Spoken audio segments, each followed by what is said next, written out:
Before I begin the story, I want to let you know that there is a response from OP's son in the middle of the story, which explains the situation a lot. So please watch the entire story to understand how what OP did was truly wrong and how it destroyed my perfect family. After my husband caught me cheating with my boss, he went to prison for assault. Now, 7 years later, he's out, but I'm all alone, and my kids hate me. I'm a selfish person at least that's what I tell myself repeatedly, almost every night when I hear the silence in my home. My children aren't here. My ex-husband hates me, and with good reason. My immediate family is divided, and I never stopped hating myself for what I did. My selfish act happened in 2015. I had just turned 39. And I admit I took my ex-husband for granted. My ex always told me I was beautiful every day. He always wanted to be intimate with me, took care of me, and treated me as his equal. He never treated me like a queen or a princess. I was his partner. By then, we had been married for 20 years, high school sweethearts, each other's one and only, and it felt right. My family loved him. My brother looked up to him, and my ex helped him through many tough situations. He was the person people called when they were in trouble, and he always helped. He was a good man. Over the years, I gave him 2 strong-willed boys at the time. They were 18 and 16 and twin daughters who were 13. I had gained weight and felt self-conscious, but he would always tell me I was beautiful. Our arguments were rare and far between. When we did argue, it was usually about sex or, more specifically, my lack of interest in the things I refused to do in bed. It wasn't that I didn't want to, I just wasn't in the mood, and he understood that. When I turned 39, my birthday party revealed the new me. I had spent the entire year working out doing yoga and Pilates.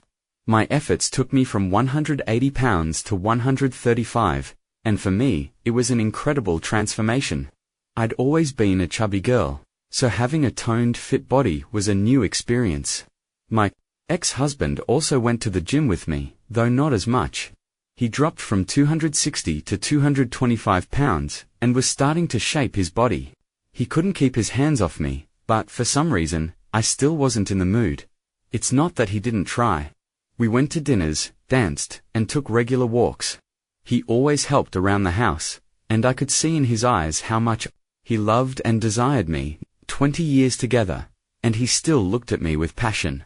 I believe any woman would desperately want that, but mentally, I just wasn't there at the time. I thought I might be going through early menopause, since we only had sex maybe 3 times a month, and it was usually a one-and-done situation for me.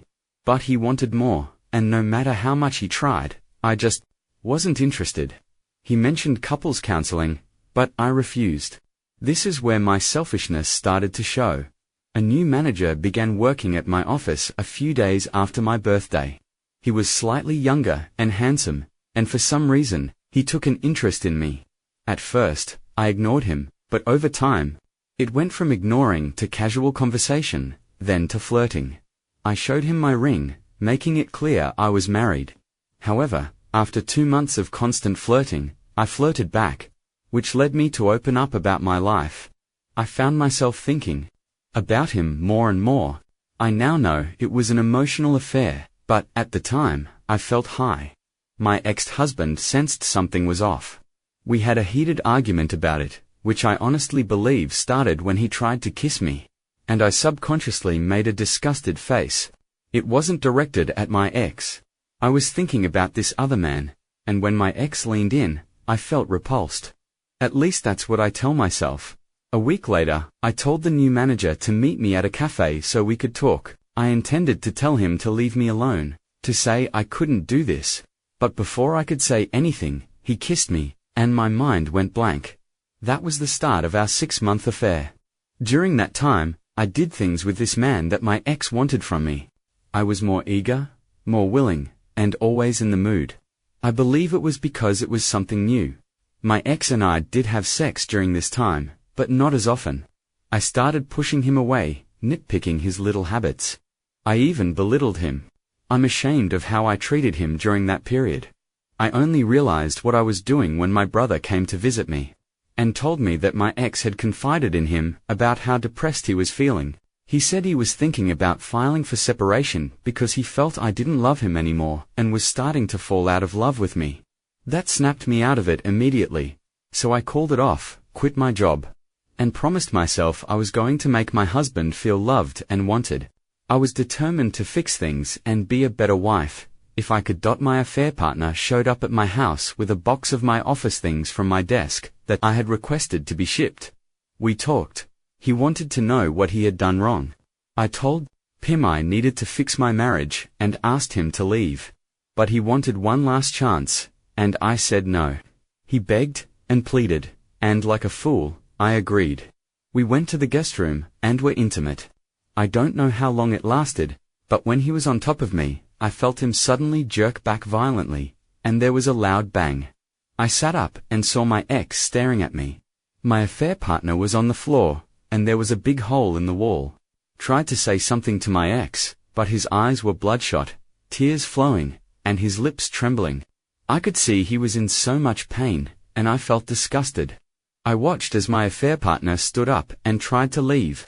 My ex looked at him, and my affair partner warned him that if he knew what was good for him, he should step back. My ex attacked him. I screamed and cried, begging my ex to stop.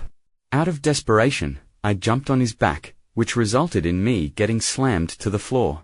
Everything went hazy for a while. Sounds were muffled. When I came to, my ex had my affair partner pinned on his side, and he was on the phone. All I could do was stare at my affair partner's swollen face and the blood on the floor. Beside him, there was a loud bang on the door. I watched my ex put the phone on speaker, slowly place it on the floor, drop to his knees, and put his hands on the back of his head. The door opened, and the police came in and handcuffed him. Paramedics arrived moments later. I soon learned that my ex had called 911 on himself. Everything went downhill after that. At the hospital, my father didn't say a word to me. He just looked at me with shame. My brother yelled at me, crushed, and asking how I could do that to my ex. My mother tried to comfort me, saying it was all right, which caused my father to yell at her. His family was furious, his sisters threatened me, and his parents looked like they wanted me dead. I approached my children, but they refused to speak to me. My sons couldn't even look at me. My affair partner was seriously injured and needed reconstructive surgery on his face. My ex had practically shattered it. At the hospital, a woman came to my room and immediately attacked me. My brother pulled her off, and it turned out she was my affair partner's wife. I didn't know he was married. He never wore a ring or mentioned it. That made me feel even worse.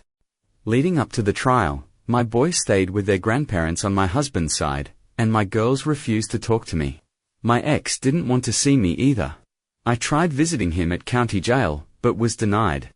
My brother made sure my ex was sent to the correctional facility where he worked so he could keep an eye on him. When I asked my brother if he could pass a message to my ex, he told me to go to hell. During the trial, it was the first time in months I saw my ex. He looked at me with such anger it hurt more than anything I could imagine. He always looked at me with love, even when we were angry, but during the trial, there was only hate. I had to excuse myself to cry in the restroom. As the days passed, I was forced to recount my affair in detail for everyone to hear. When I told them how long it lasted, my ex looked crushed, and my father stood up and walked out of the courtroom. During my ex's testimony, I learned that he had come home to surprise me with lunch and a romantic weekend trip for two to the Catskills. He had planned the whole getaway, only to walk in on us. He said that when the affair partner ordered him to step aside, he snapped and beat him, only stopping when he threw me off. He quickly called 911, and at the court hearing, I heard the pain in his voice, his sobs as he followed the operator's instructions. It was so heartbreaking. The affair partner couldn't testify verbally, because he was heavily medicated, so they showed pictures of his injuries, which made my stomach turn. I was responsible for all of it. My ex had smashed his eye socket, cheekbones, and shattered his jaw. They said there were bone fragments, too small to piece back together. My ex was charged with a third-degree felony and sentenced to 7 years. This caused my sons to shout and protest, while my daughters and his family let out a wail that haunts me to this day. Those first 3 months were pure torture. I was sued by my affair partner's, soon-to-be ex-wife, for alienation of affection. My ex filed for divorce. My eldest son moved out, my other son stayed locked in his room, and my twins rebelled hard. My former sisters-in-law attacked me in the middle of Price Chopper. His mother spat in my face when I tried to apologize.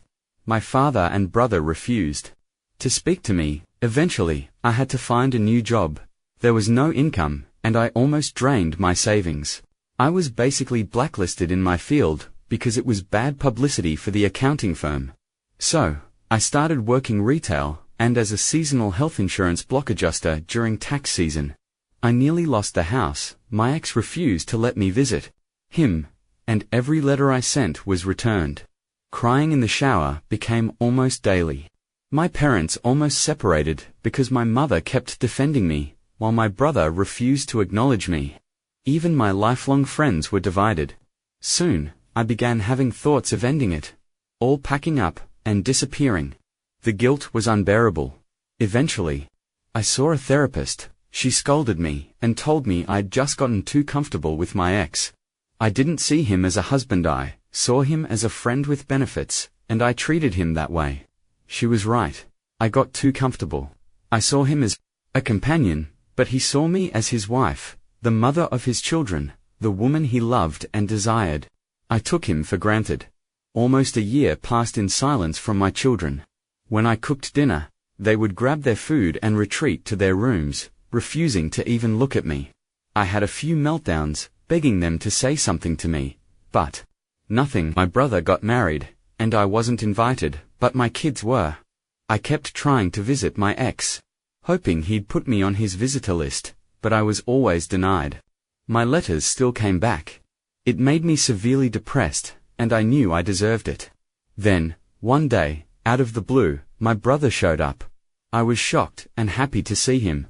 It was the first time since the trial he had come to my house, but he came just to scold me, telling me my ex was in the infirmary after being stabbed. An inmate had tried to sexually assault him in his cell, resulting in my ex getting stabbed in the stomach and the inmate breaking his spine.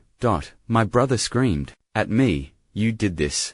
Before walking back to his truck, I cried for days after because he was right, I did this. I tried to visit my ex at the infirmary, but I was still denied. For 4 more years, I tried to talk to him and wrote letters, but they were always returned. Thankfully, our children visited their father often. And that's how I learned he was placed in protective custody by my brother after the attack.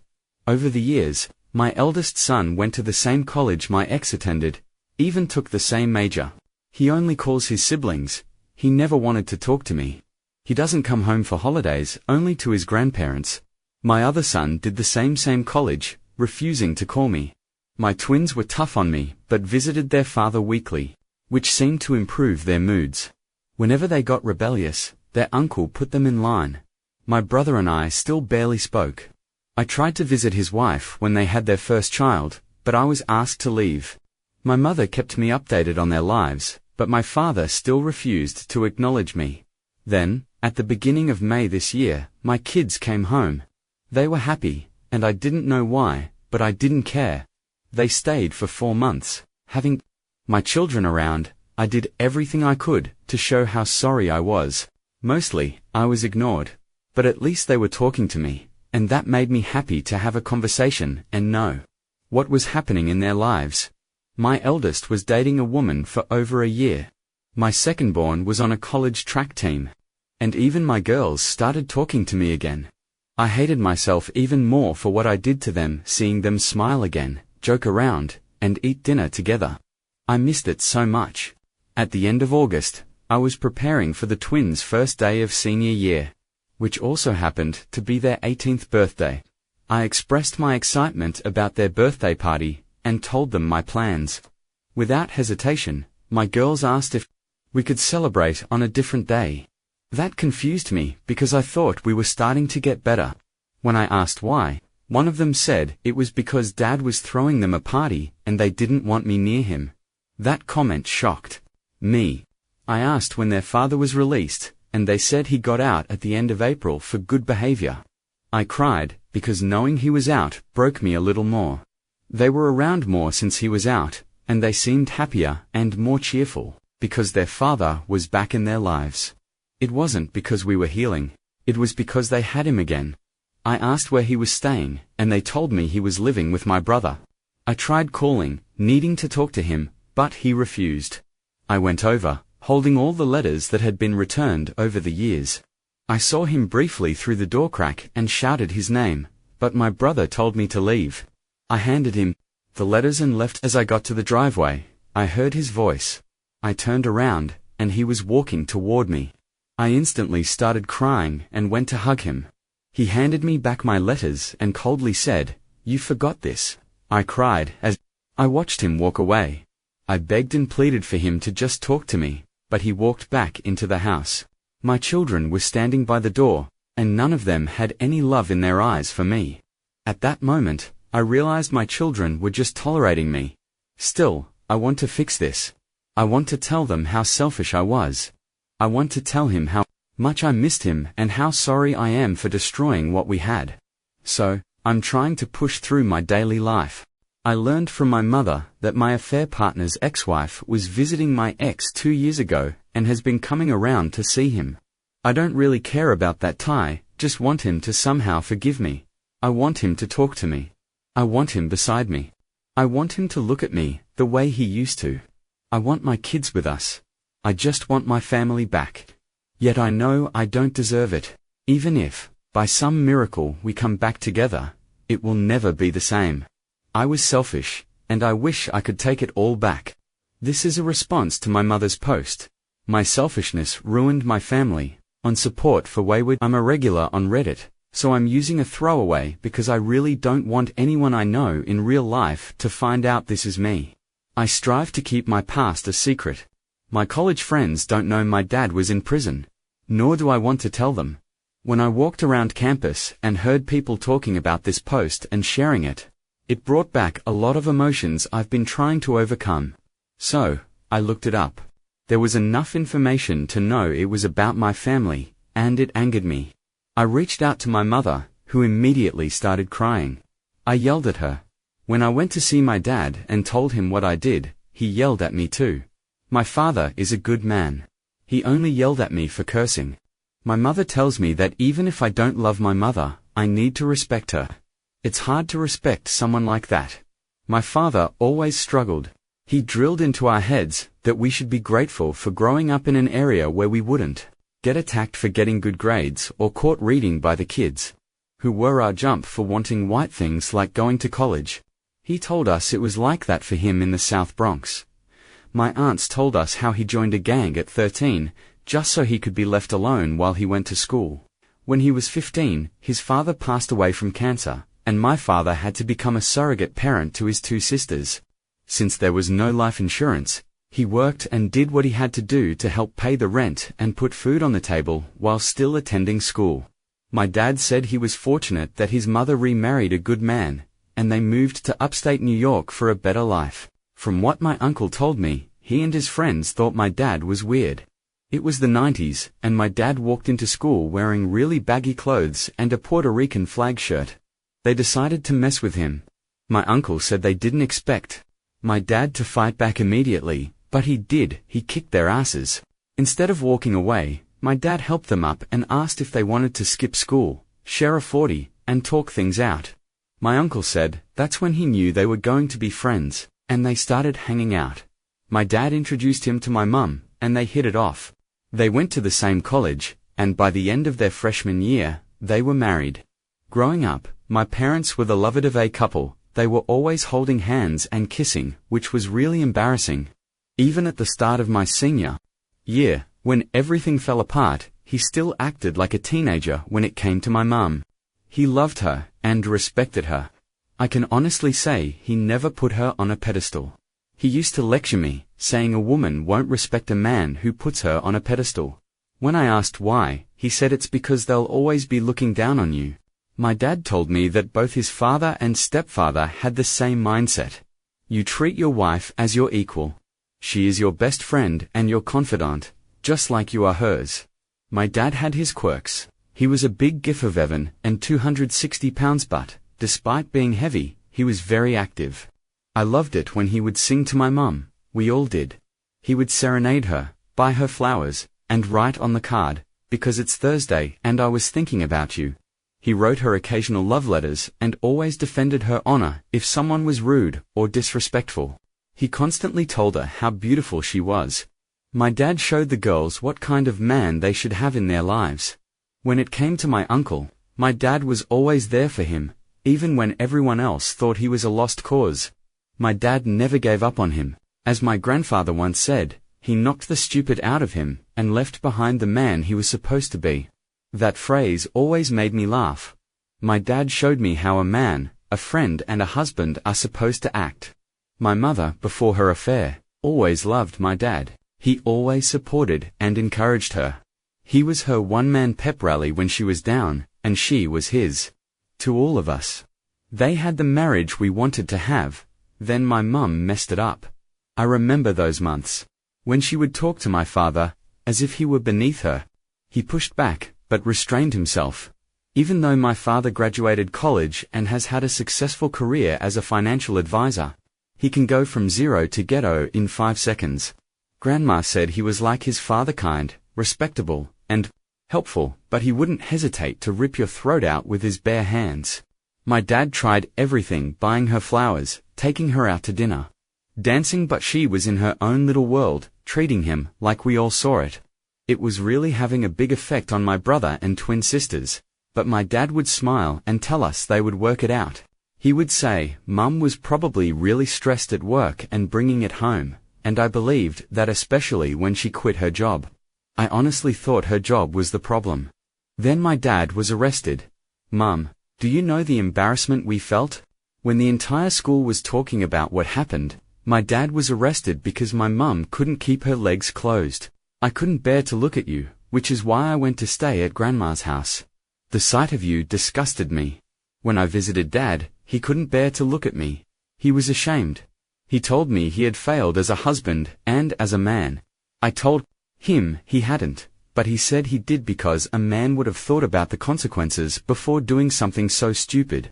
He said he failed as a husband because his wife was with another man. I told him to please look at me, but he wouldn't. Then you had the audacity to ask us for forgiveness. For the first time in my life, I wanted to physically hurt you. We were all hurting, and you wanted forgiveness. When I sat in that trial, listening to that 911 call, it was the worst 25 minutes of my life, 25 minutes of listening to my father, who would have killed and died for you, crying and asking the operator for help, telling the woman that he thought he had just killed someone.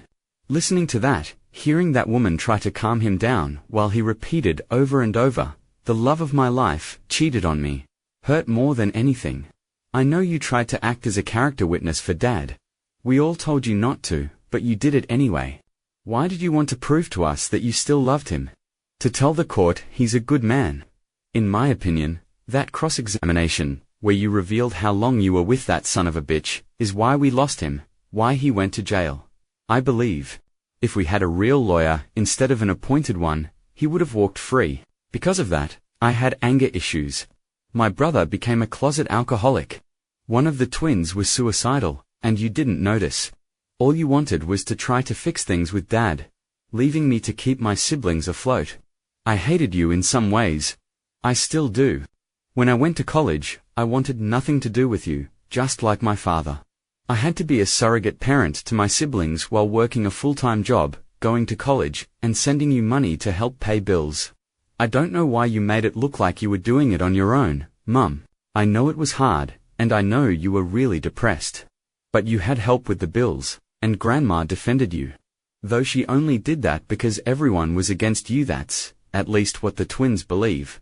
When Dad got stabbed, I almost had a nervous breakdown. I had just seen him that day. I was poking fun at how muscular he had gotten, and we shared a laugh about what Dad called the prison body plan. He made it sound like a fun commercial. I was halfway back to school when I got the phone call. I nearly crashed the car because my brain just shut down. It was hard for everyone. I didn't tell anyone this, but I sat outside the affair partner's apartment. I wanted to confront him so badly, But when I saw him walking with that cane, I remembered what Dad said, and drove off. As the years passed, Grandma died, then Grandpa, a few days later, from broken heart syndrome. Dad couldn't attend the funeral. Did you know both his sisters got married in the waiting area, just so he could give them away? The damage you've done to all of us is tremendous. It didn't help that you kept asking us to forgive you, to give you another chance. You never gave us room to process or heal. You just kept asking, and all I see is that you wanted to make yourself feel better. You didn't care. You didn't try. You just gave us space and acted as if we were supposed to suddenly act normal again. Yes, you did try in later years, but not when it mattered most, when Dad got out. He told us to start talking to you, said you're a good mother to us, and that we should show you respect. So we did, and it made you happy for a while. I remembered what it was like not to hate you. Dad was struggling to find work at first, but one of his old clients hired him. I didn't expect the twins to throw that bomb at you. Dad didn't want you to know he was out, so when you showed up, it really bothered him. He threw up after speaking to you. He said the very sight of you sickened him. As for your statement in your post about that ex-wife coming to see, Dad's been visiting him weekly for over 3 years, and they've been spending time together since he got out. So please, stop building castles in the sky about the two of you getting back together. If you want to talk about this, call me. If you want to fix things with your children, call me. What you did last week, posting what is arguably the worst moment in our lives, is pure selfishness. Just like your title suggested, I told Dad about it, and he doesn't care. He said you're just the mother of his children, nothing else.